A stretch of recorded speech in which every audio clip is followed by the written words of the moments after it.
చదువుకుంటారు. కానీ ఈ జై సమైక్యాంధ్ర పార్టీ అనేది ఇది ఒక ఉద్యమంలో నుంచి వచ్చిన పార్టీ. 5 కోట్ల మంది తెలుగు ప్రజలు ఏదైతే కోరుకున్నారో, సమైక్యంగా రాష్ట్రం ఉండాలని కోరుకున్నారో ఆ ఆలోచనతోనే వచ్చిన పార్టీ ఇది. కాబట్టి ఈ పార్టీలో ఒకళ్ళు నిందించేదానికి కానీ ఒకళ్ళు వెలెత్తి చూపేదానికి ఏమీ లేదు.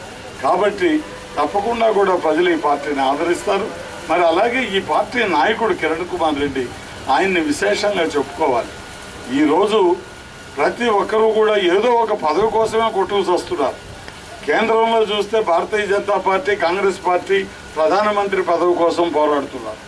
రాష్ట్రంలో చూస్తే జగన్మోహన్ రెడ్డి, చంద్రబాబు నాయుడు ముఖ్యమంత్రి పదవి కోసం వాళ్ళు కొట్టుకు వస్తున్నారు.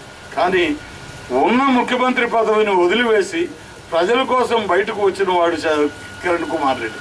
అందుకనే ఆయనకి ఈరోజు ప్రజల్లో చాలా గౌరవం ఉంది. ఆయన నిజంగా ఆయన పోరాడినాడు, ఈ రాష్ట్రాన్ని ఒకటిగా ఉంచాలని, సమైక్యంగా ఉంచాలని పోరాడిన నాయకుడు ఎవరైనా ఉన్నారంటే ఖచ్చితంగా అది మన మాజీ ముఖ్యమంత్రి కిరణ్ కుమార్ రెడ్డి అనేది ఈరోజు ప్రజల్లో బలమైన అభిప్రాయం ఉంది.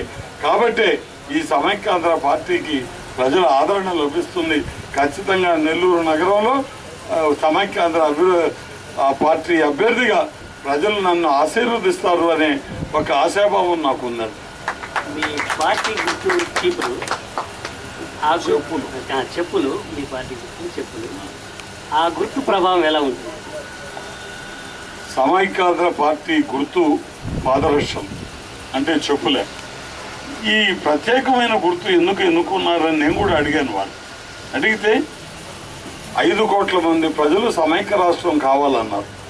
కేవలం 4 రాజకీయ పార్టీలు మాత్రం విభజనకు మద్దతు ఇచ్చాయి.